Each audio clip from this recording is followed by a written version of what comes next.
नमस्कार, खबरों की खबर में आपका स्वागत है। उत्तर प्रदेश की राजनीति में अचानक से एक ऐसा विस्फोट हुआ है कि जिसमें समाजवादी पार्टी का घरौंदा चकनाचूर होता नजर आ रहा है। लोग पूछ रहे हैं कि ये जो समाजवादी पार्टी का समाजवादी इत्र जो दिखाया जा रहा था, लोगों में बांटा जा रहा था, जिसकी खुशबू अब उत्तर प्रदेश ही नहीं बल्कि पूरे देश में और विदेश से भी इसकी खुशबू आ रही है। और ये खुशबू कोई इत्र की नहीं, नोटों के गड्डियों की खुशबू आ रही है। और मीडिया देख लें, सोशल मीडिया देख लें, हर जगह अखिलेश यादव और समाजवादी पार्टी की किरकिरी हो रही है। क्या हो रहा है? दरअसल इस खेल को समझना ज़रूरी है कि आखिर इतना सारा नोट, इतने सारे पैसे आखिर वो कहाँ से आए और किस इस्तेमाल के लिए उसे पीयूष जैन ने अपने घर में रख रखा था।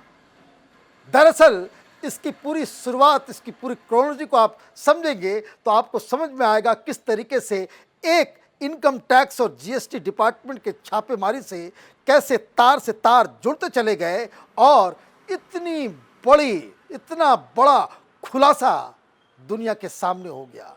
दरअसल समाजवादी पार्टी की तरफ से कुछ महीने पहले समाजवादी इत्र की घोषणा की गई कि वो समाज के अंदर समरसता की खुशबू फैलाएगा, समाजवाद की खुशबू फैलाएगा। अब यही जोक होता चला जा रहा है।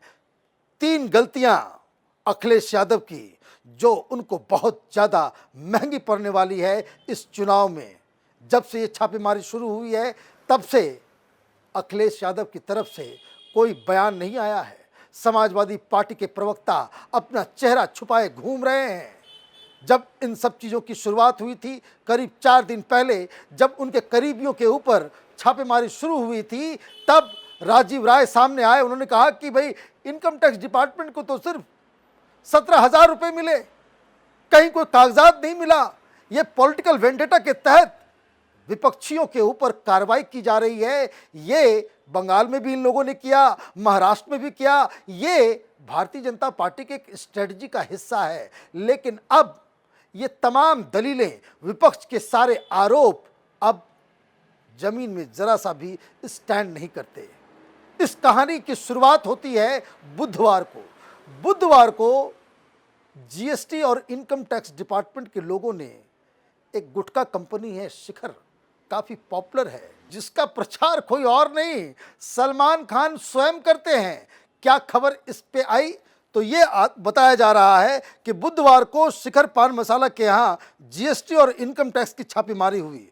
सूत्रों ने बताया कि इसी दौरान आईटी टीम को पीयूष जैन और सुपारी कारोबार के अग्रवाल के द्वारा टैक्स चोरी की टिप मिली थी। इसके बाद गुरुवार को पीयूष जैन और के अग्रवाल के यहाँ आईटी टीम ने छापेमारी की। अब ये समझिए कहां से कहां तार जुड़ा। और गुरुवार को जो छापेमारी शुरू हुई तो पीयूष जैन के घर नोटों का जखीरा मिल गया।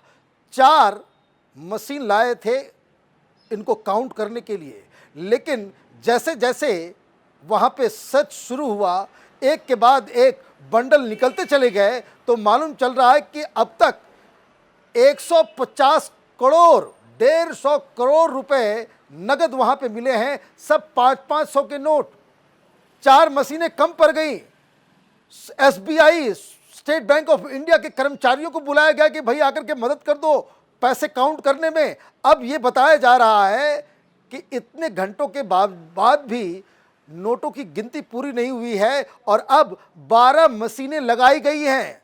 तस्वीरें ये भी आई कि किस तरह से कंटेनर से ये बाकायदा नोटों को उसके घर लाया गया था। अब एक बार पीयूष जैन का नाम सामने आया, समाजवादी पार्टी का ऑटोमेटिकली नाम सामने आ गया। वो इसलिए आ गया कि कुछ दिन पहले इसी पीयूष जैन के साथ मिलके समाजवादी पार्टी ने, अखिलेश यादव ने प्रेस कॉन्फ्रेंस करके इस, जिसको कह सकते हैं काला बाजारी, इस टैक्स चोर के द्वारा लॉन्च किया गया इत्र को समाजवादी इत्र नाम से उनको बाकायदा लॉन्च किया।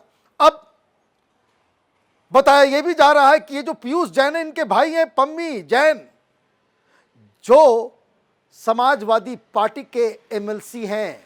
मतलब ये रिश्ता काफी गहरा है, ये सिर्फ अनायास किसी इत्र की बात नहीं है।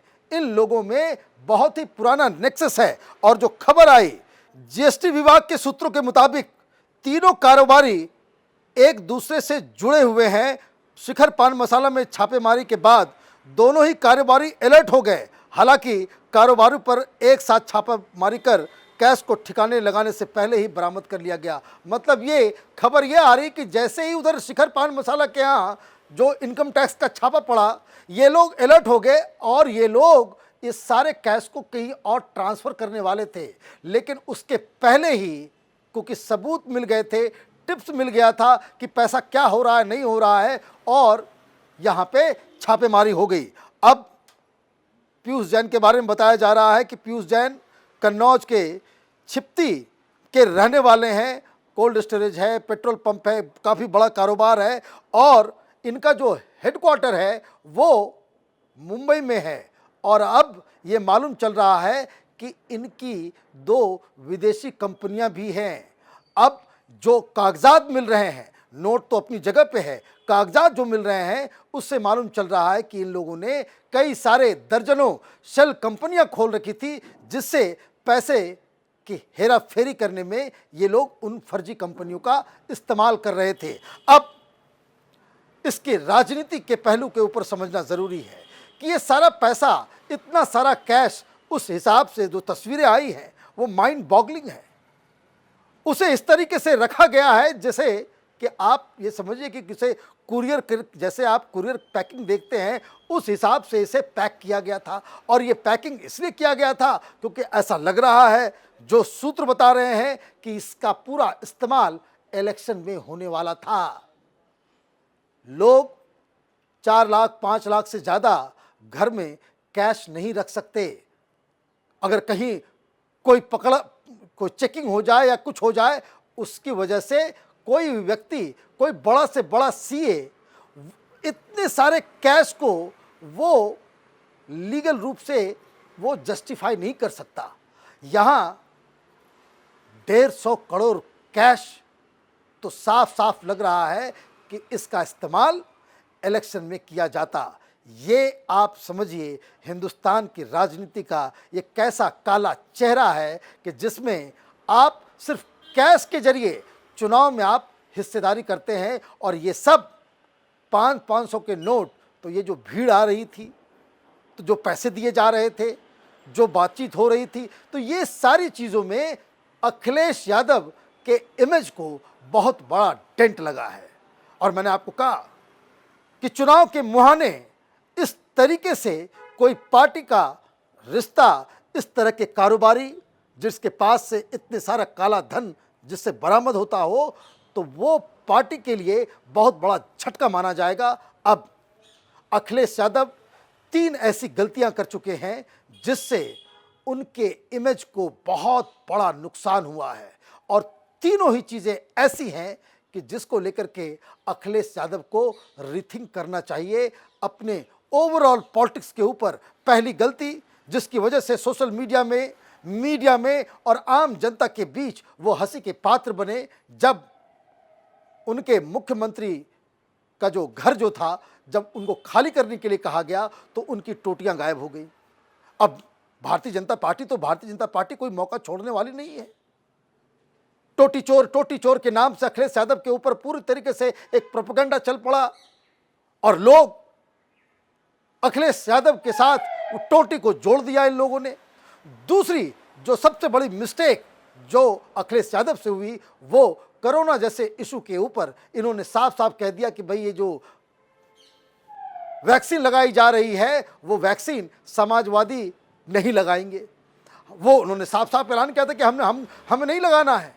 लेकिन अब जब उनके घर में ही कोरोना हुआ है तो लोग तो अब सवाल पूछ ही रहे हैं कि भाई आपने भी लगाया, आपने सिर्फ देश की जनता को बरगलाने के लिए आपने ये कह दिया कि भाई जब हमारी सरकार आएगी तब हम वैक्सीन देंगे। ये भारतीय जनता पार्टी का वैक्सीन है और उनकी पत्नी ये कह रही कि वो दो दो वैक्सीन ले चुकी हैं, पिता ने भी लगा लिया। तो अखिलेश यादव को अपने बयानों को, वो चीफ मिनिस्टर रह चुके हैं, उनको इस तरह के हल्के फुल्के बयान नहीं देने चाहिए।